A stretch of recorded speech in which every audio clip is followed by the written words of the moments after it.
The United States may already be out of the 2026 FIFA World Cup, but one of the biggest stories of the tournament still has nothing to do with a goal, a save, or even a result. It's about Folarin Balogun, a controversial red card, and a FIFA decision that has left the football world asking whether the rules of the World Cup were bent under pressure.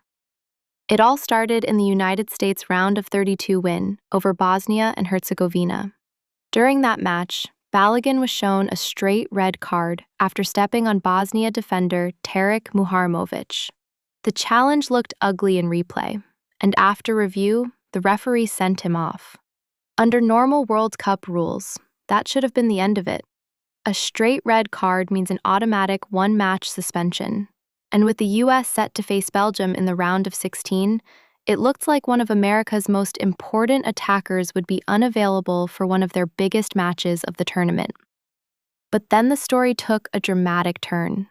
Instead of Balogun serving that suspension, FIFA suddenly announced that the ban would effectively be put on hold, allowing him to play against Belgium. And that's where the controversy exploded. Because this wasn't just a football decision anymore. It quickly became a story about power, politics, and whether FIFA had broken with its own standards to help the host nation.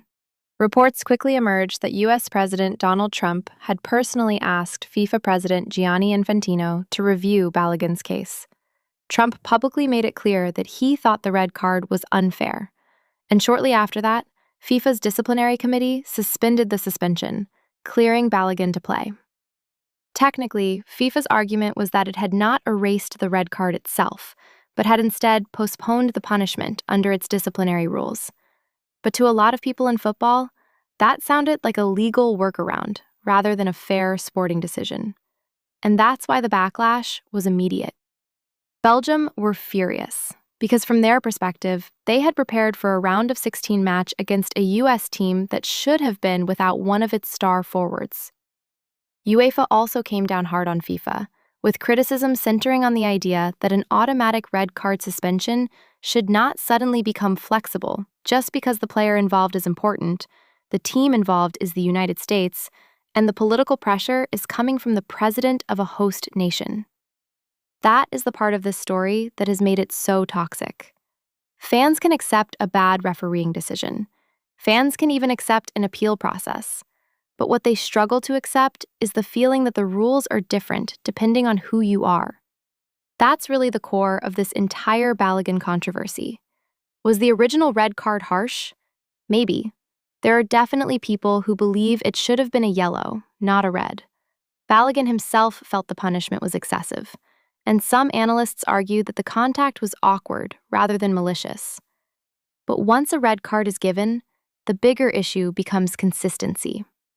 If this had been a player from a smaller football nation, would FIFA have found a way to suspend the suspension? Would there have been a sudden review? Would there have been political lobbying at the highest level? Those are the questions critics keep asking, and FIFA still doesn't have an answer that has convinced everyone. What makes this even more damaging for FIFA is the timing.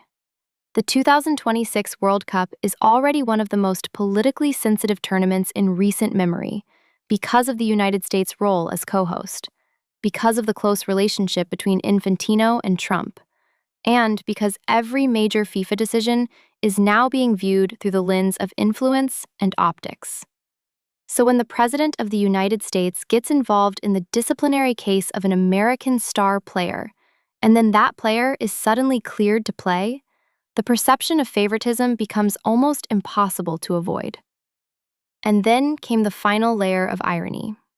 After all the controversy, after all the outrage, after all the debate over whether Balogun should have been allowed to play, the United States still lost to Belgium 4-1.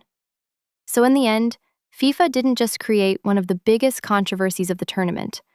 It did it for a team that went out anyway. That loss didn't erase the anger around the decision. If anything, it made the entire episode look even more pointless. Because now the US are gone, Belgium are through, and the main legacy of this story is damage to the credibility of the tournament. And that's why this Balogun case matters beyond one match and beyond one player. It raises a much bigger question about how FIFA operates when politics enters the room. The World Cup is supposed to be the most important and most neutral competition in football. The rules are supposed to apply the same way to everyone. The moment fans, players, and federations begin to believe that those rules can be softened when the pressure is high enough, the tournament itself starts to lose something important. So yes, the Folarin Balogun red card controversy is about a tackle, a suspension, and a round of 16 match. But it's also about whether FIFA can still convince the football world that its decisions are being made for sporting reasons, not political ones. And even though the United States World Cup journey is over, that question is going to hang over this tournament for a long time.